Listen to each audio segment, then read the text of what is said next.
Très bien. Bonjour à toutes et à tous. Merci d'être présentes et présents à ce premier atelier École vivante. Peut-être en deux mots, les éditions des Écoles vivantes ont été créées en 2009 et ce sont des éditions qui s'intéressent aux pédagogies actives, Montessori bien sûr, mais aussi Freinet. On dit Freinet ou Freinet? Tu sais, non? Freinet. Freinet, Non, hein? je dis toujours Ouais, dit Freinet, moi. on dit Freinet.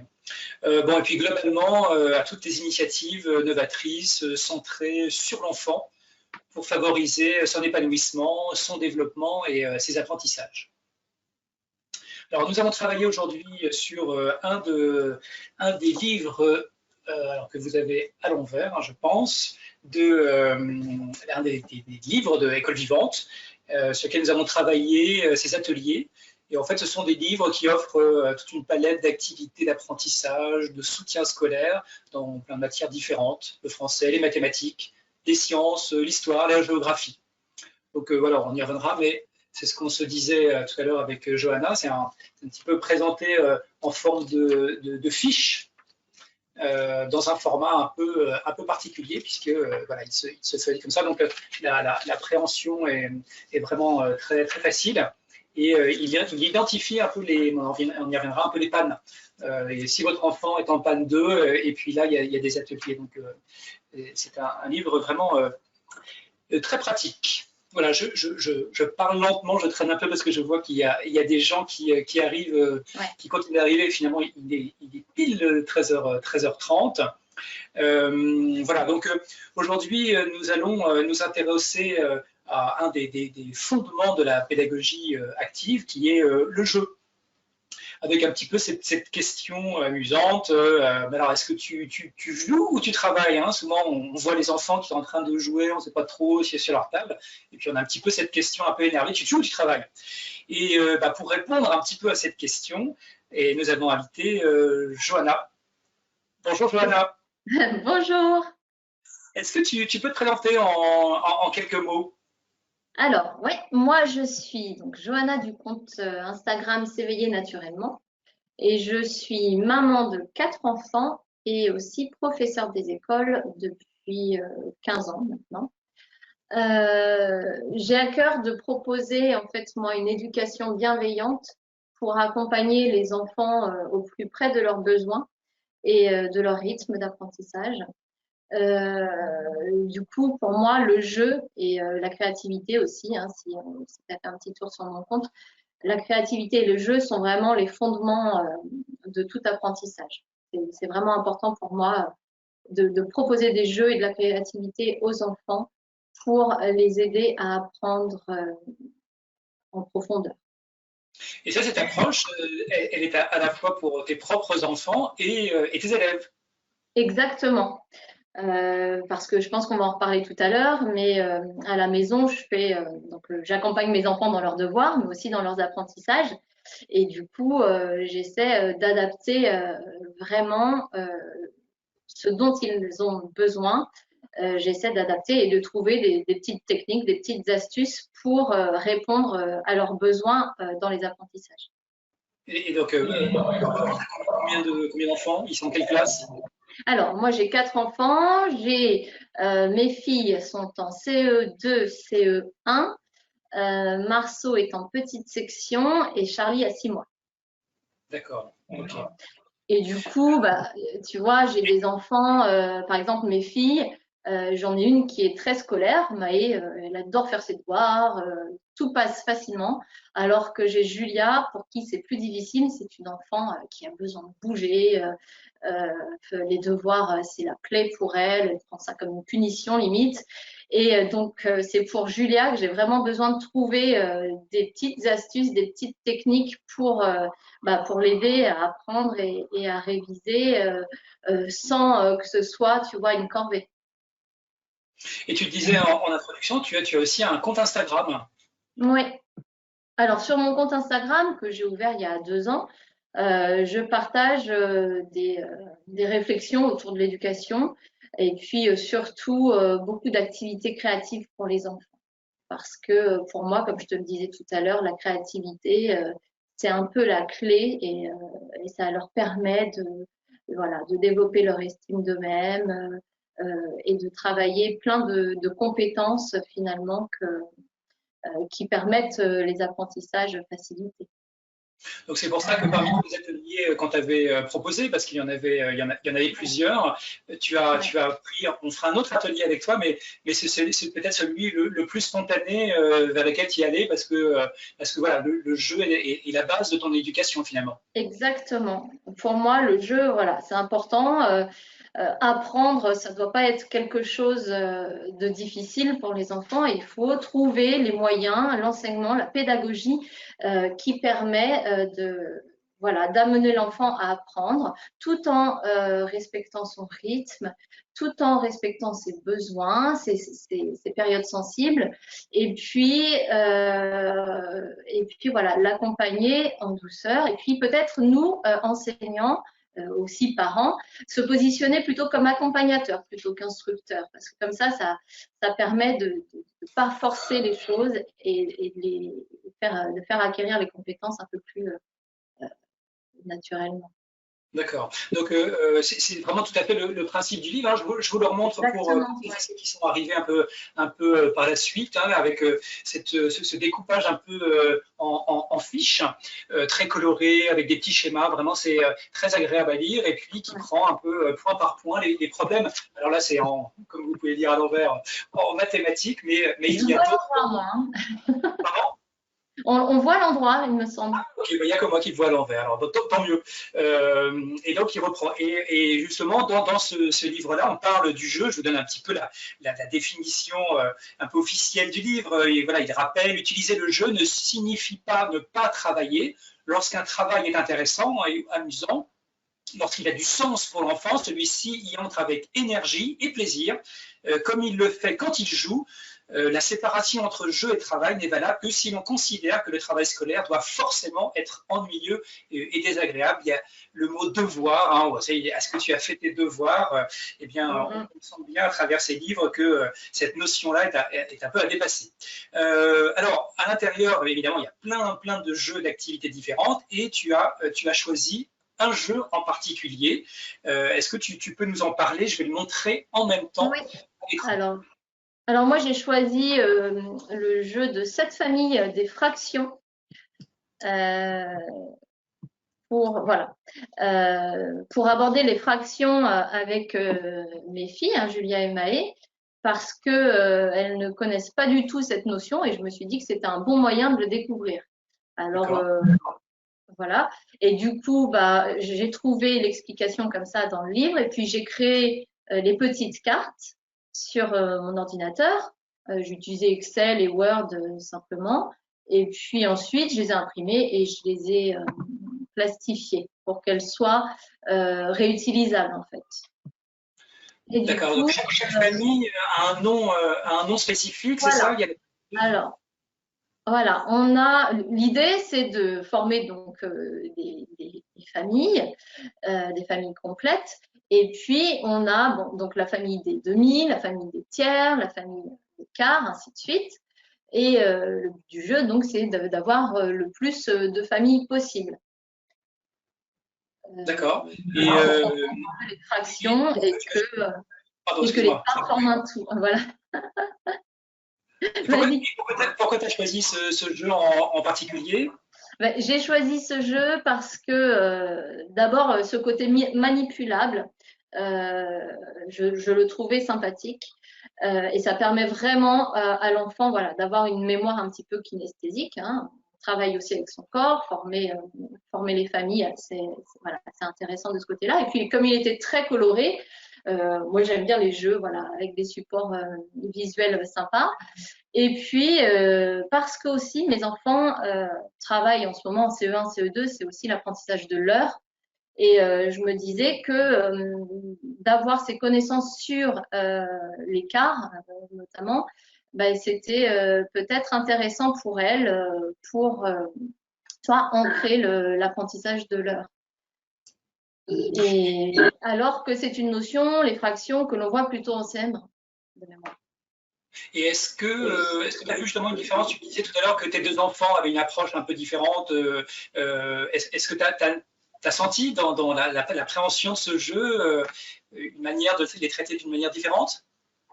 Ah bah, c'est vrai que donc mes enfants sont vraiment pas ne voient pas les apprentissages de la même façon, en tout cas. Et pour Julia, faire un jeu, elle voit pas en fait, elle voit pas derrière que se cache un apprentissage. Donc c'est génial. D'accord. Elle a vraiment l'impression de jouer et elle prend du plaisir. Donc Ouais. c'est pour ça que le jeu c'est important. Et en fait derrière cette activité, elle a pu comprendre la formation des fractions. Elle a même compris comment on nommait la fraction, hein, un tiers, un quart, et tout ça en ayant le sourire et en prenant plaisir. Alors que si je lui avais donné un exercice sur les fractions, ça aurait été beaucoup plus compliqué. Mais ton autre fille, elle, a bien vu le lien avec l'apprentissage pour le coup. Elle y a joué aussi, mais elle a peut-être mieux compris le lien avec l'école, non? Non, non, non, vraiment, je crois qu'elles se sont aperçues de rien. Je leur ai dit, on va jouer à un jeu. Ouais, ouais, ouais, elles étaient motivées et tout. Et voilà, je leur ai présenté le jeu. J'ai dit, bah voilà, il y a des familles, elles sont différentes, elles sont pas composées du même nombre de personnes, mais voilà, vous devez former les familles. Et non, elles n'y ont vu que du feu, donc c'était que du D'accord, plaisir. d'accord. Et alors, tu disais que c'était toi qui les avais faites. Je trouve que le Ouais. résultat est impressionnant et tu les as même plastifiées. Oui, oui. Ouais, donc ça Oui, montre. puisque en fait, je me suis dit, je vais faire un outil quand même qui pourra être réutilisé. Parce que c'est ça aussi l'intérêt d'avoir des petits jeux comme ça à la maison. C'est quand on sent que on aborde cette notion, je ne sais pas, dans la vie quotidienne, ça peut être, je sais pas, en cuisine ou quoi, et on sent que l'enfant a une difficulté à comprendre, et ben hop, on peut ressortir le jeu. Donc c'est pour ça que je l'ai plastifié. D'accord. Et comment tu leur as présenté ce jeu, justement, en leur disant, en leur expliquant un petit peu la démarche ou comment tu as fait? Bah, comme je te disais, en fait, je leur ai juste dit, on va jouer à un jeu de cette famille. Elles connaissent hein, les jeux de cette famille parce qu'elles sont habituées à ce que je leur propose des jeux un petit peu détournés, comme ça, des jeux connus détournés. Et je leur ai juste dit, attention, dans ce jeu-là, les familles ne sont pas composées du même nombre de membres. Et j'ai donné un exemple. J'ai dit, regardez la famille tiers, elle est composée de combien de personnes? Eh ben, il y a 3 personnes. Voilà, exactement. Donc, quand on a les 3, ça veut dire que la famille est complète. Et puis ensuite, on a tout de suite joué et tout de suite, elles ont compris. Et dans un second temps, parce qu'on y a joué plusieurs fois, parce qu'elles ont demandé à y jouer régulièrement pendant plusieurs jours, eh bien, elles ont compris aussi que finalement, c'était plus facile de commencer par les familles qui étaient composées de moins de membres, donc famille tiers et famille quart. C'était plus facile de les réunir puisqu'elles sont composées de moins de personnes pour pouvoir avoir ensuite un plus grand nombre de familles et gagner, évidemment. D'accord. Bon, donc moi j'allais te poser la question verdict après le jeu, mais tu l'as déjà un peu dit. Ouais. Manifestement, ça a été un succès. Ouais, elles ont bien aimé. Elles me l'ont demandé plusieurs jours de suite. Donc, bah, j'ai accepté, bien évidemment. Elles l'ont pas encore fait en autonomie parce que bon, bah, quand on est deux, c'est compliqué ce jeu-là. Mais, euh, mais on l'a même emmené pendant les vacances parce qu'on avait fait le jeu avant les vacances. Donc, il fallait l'emmener dans la voiture pour pouvoir y jouer. Donc, D'accord. tu vois, vraiment, le jeu, là, on sent que ça facilite les apprentissages. Ouais.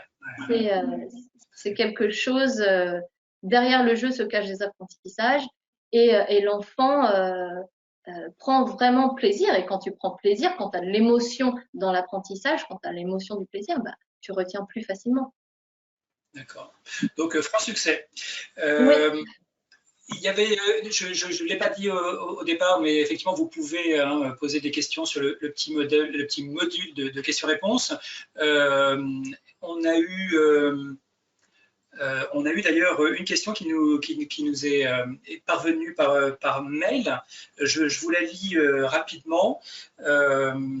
En gros, c'est comment faire pour associer un apprentissage renforcé, risque de redoublement et fort retard intellectuel au jeu pour une personne qui s'occupe d'enfants en difficulté scolaire de 6 ans, hyperactifs, voilà, avec des troubles d'attention. Est-ce que travailler l'écriture aussi bien en capital imprimerie qu'en écriture attachée, voilà, est-ce que tu peux répondre à cette préoccupation? Alors, dans cette question, il y a plein de sujets différents. La première chose, c'est quand on a des enfants à particularité, il faut adapter son enseignement, ça c'est certain. Et donc, c'est à l'enseignant de trouver la façon dont l'enfant fonctionne et de trouver les outils qui lui correspondent. Le jeu, c'est une bonne formule pour ces enfants-là parce que, tu vois, comme pour mes enfants, on ne voit pas l'apprentissage qui se cache derrière. Donc, les enfants prennent plaisir et n'ont pas forcément l'impression de travailler, ils n'ont pas l'impression d'avoir une tâche à réaliser. Donc, c'est intéressant pour les enfants en difficulté. C'est intéressant pour les enfants pour faire de la remédiation aussi en classe. Donc, tout ce qui est APC, les petites aides aux enfants en difficulté, ce livre regorge vraiment d'idées de jeu, comme tu le disais au début, parce que il se présente sous forme de mon enfant a du mal avec le calcul mental, mon enfant ne pose pas bien les opérations. Et il y a plein de propositions de jeux, donc ça c'est super sympa pour la classe. Ensuite, bah oui, les enfants hyperactifs, les enfants à particularité. Là, voilà, je pourrais pas détailler parce qu'on a peu de temps, mais ce sont des enfants qui ont des besoins particuliers, donc le jeu, ça peut être une bonne formule pour eux. Pour l'écriture, donc là, on était plutôt sur un atelier mathématique, mais en 2 mots, pour l'écriture, il faut d'abord passer par le sensoriel. Un enfant qui n'arrive pas encore à former ses lettres, il faut l'aider et peut-être l'amener dans un premier temps à prendre plaisir et à sentir avec son corps. Donc, on travaille les lettres rugueuses, on travaille dans le sable, voilà, on travaille avec des objets pour faire des alignements et du graphisme. On peut travailler le graphisme à partir de la créativité, justement pour détacher un petit peu ce travail autour de l'écriture qui peut être quelquefois un peu ennuyeux pour les enfants, parce que les enfants qui n'arrivent pas, c'est bien difficile pour eux, donc ça les ennuie de travailler des lignes de A ou des lignes. Donc on peut travailler le graphisme dans les arts plastiques et puis voir aussi si ces enfants-là n'ont pas de difficultés autres, parce que dans ce cas, il faut l'amener à voir un ergothérapeute. D'accord. En tout cas, quelqu'un qui est spécialisé. Dans les questions qui arrivent là sur le chat, on nous demande est-ce qu'on peut adapter ce jeu à un enfant de CP pour les additions et les soustractions. Avant que tu ne répondes, dans le livre, il y a des exercices spécifiques pour les additions et les soustractions. Donc il y a vraiment plein de cas de figure différents. Mais pour répondre spécifiquement à cette question, est-ce que ce jeu se prête aussi au travail des additions, soustractions? J'ai l'impression que c'est un peu plus compliqué, non? Alors là, on est vraiment dans la fraction, d'accord, mais il y a quelque chose d'important à soulever par rapport à cette question, c'est que il faut pas se dire ah bah les fractions c'est CM1 donc je le fais pas avec mon enfant. Non, il faut vraiment s'adapter et voir si l'enfant en a envie, en a les capacités. C'est pareil pour l'écriture, c'est pareil pour la lecture. Donc on suit vraiment l'enfant, ses envies, ses périodes sensibles. Et puis s'il est en CP et qu'il a envie de comprendre les fractions, et ben on peut très bien faire ce jeu-là. Après, dans le livre, on est vraiment dans les domaines de l'école. Hein. On a chiffres et nombres, grandeur et mesure, nombre et calcul, les techniques opératoires, la résolution de problèmes, l'espace et la géométrie. Donc, on trouve plein d'idées de jeux pour tous les domaines en mathématiques, hein, parce que celui-ci, c'est pour les mathématiques, mais je crois qu'il en existe un pour le français. Un jour, on verra effectivement le français. Donc, effectivement, parce qu'on me pose la question, oui, les règles sont effectivement bien expliquées. Les règles du jeu sont expliquées dans le livre. Après, on verra dans d'autres ateliers. C'est aussi l'intérêt, c'est qu'il y a suffisamment de souplesse pour pouvoir un peu adapter les jeux. Voilà, toi, tu as, je crois, assez bien suivi les recommandations. Oui, c'est exactement le jeu, mais on peut l'adapter, on peut le prolonger, on peut tout à fait l'utiliser comme un premier travail autour de la fraction, et puis ensuite développer l'idée de la fraction. Donc on l'utilise un petit peu comme on veut dans la séquence d'apprentissage, soit en début, soit au milieu, soit en renforcement. Et puis chaque enseignant est libre de l'adapter en fait, hein, de le modifier, puisque c'est à nous de le créer, de le fabriquer. Donc Dorothée nous demande, est-ce que les jeux sont-ils longs à préparer? Alors je réponds, effectivement, il y a des jeux très très rapides en fait, et des jeux beaucoup plus longs avec des grosses préparations si vous êtes si vous voulez le do it yourself, mais il y a des jeux aussi qui sont extrêmement simples et qui fonctionnent. Et qui demandent pas de matériel, hein. Il y en a, il faut juste une ardoise et un crayon. Et c'est des petits jeux de calcul. Là, j'ai choisi un jeu, voilà, à fabriquer parce que moi, j'aime bien les supports qu'on manipule, mais il y a plein d'idées de jeux à faire sans matériel. Alors, Marielle, il n'a pas échappé à Marielle que tu avais employé le terme période sensible, qui nous demande mais qu'est-ce qu'une période sensible, hein? Est-ce que tu peux le résumer? Eh bien, ça, c'est la pédagogie Montessori, hein. Donc, c'est savoir observer son enfant et voir ce qui l'intéresse. Voilà, c'est son intérêt du moment. Donc, par exemple, si moi je vais prendre par exemple Marceau, donc mon fils qui est en petite section, en ce moment, il adore aligner ses voitures, ses petites voitures. Eh bien, ça veut dire qu'il aime l'ordre, il aime le rangement, donc il est dans cette période sensible où on peut lui proposer et prolonger des activités sur les alignements. Donc, on peut peut-être partir sur des algorithmes, sur du graphisme pour tracer des horizontales, des verticales. Voilà, c'est savoir repérer quels sont les intérêts du moment de l'enfant pour vraiment l'accompagner plutôt que de lui imposer quelque chose. Donc, c'est important d'avoir aussi un temps d'observation de son enfant et savoir, tiens, mais là, tiens, il s'intéresse aux lettres, donc c'est peut-être le moment de lui apprendre quelques sons. Voilà, c'est observer son enfant parce qu'il a des périodes où il va être amené à être intéressé par différents thèmes et c'est sauter sur ces occasions-là pour ancrer les apprentissages. Et Marie-Pierre nous demande si tu as montré tes cartes sur ton compte Instagram, ce qui me permet en même temps de te demander de rappeler, si on ne l'a pas fait, le nom de ton compte Instagram. Alors, mon nom de compte, c'est S'éveiller naturellement. Ça, c'est mon nom de compte Instagram. Et j'ai la même chose en blog. Donc, sur le blog, je mets des activités, et puis je mets des gabarits, et puis je mets des petits jeux gratuitement que les enseignants et les mamans et les papas et tout le monde peuvent télécharger et imprimer. Et je le mettrai, ce jeu, si vous voulez. Je l'ai déjà en PDF, je ne l'ai pas encore mis, mais je pourrais le mettre sur mon blog. Comme ça, il sera déjà fait pour celles qui veulent commencer les fractions avec leurs enfants. Et puisqu'on nous demande aussi en question, le livre est bien sûr disponible en librairie. Peut-être une dernière question de Dorothée. Est-ce que comment vous allez repérer ce qui va enthousiasmer votre classe parmi l'ensemble des activités que tu vas proposer? Comment tu anticipes celles qui vont vraiment ça, c'est intéressant parce que on n'en a pas parlé, mais moi, dans ma classe,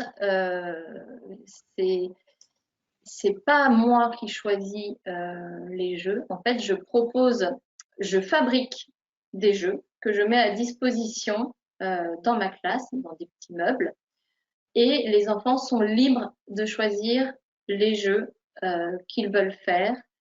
Et moi, je note un petit peu, j'observe beaucoup les enfants et je note pour valider leurs acquis. Et donc, c'est eux qui choisissent le jeu qu'ils veulent faire. Après, on a un programme à l'Éducation nationale qu'il faut suivre, évidemment. Donc, on a des temps de regroupement où on travaille un peu la phonologie, où on travaille les chiffres, les sons et le graphisme. Mais c'est important de se dire qu'il faut laisser une certaine liberté à l'enfant dans le choix de ses activités. Parce que si on force les choses, bah, ça rentre moins bien. D'accord, mais je pense que nous avons fait à peu près le tour. Pardon si j'ai raté des questions. En tout cas, si on n'y a pas répondu, n'hésitez pas à envoyer un email. On vous y répondra par email. Johanna, merci. Merci de cet échange. Pour ma part, alors nous, on te retrouve, si je ne me trompe pas, le 2 avril. Pour un autre atelier pour ce qu'on appelle l'isolation. Hein, on en reparlera en détail. Hein, c'est pas isoler les enfants, mais en tout cas d'isoler les professeurs pour l'apprentissage. Et pour ma part, je vous donne rendez-vous dans 15 jours avec Flore qui nous parlera du mouvement, hein, pourquoi les enfants sont toujours en train de bouger et comment s'en servir pour améliorer l'apprentissage. Voilà. Ouais. Merci Georges. Merci à tous de nous avoir écoutés. À bientôt.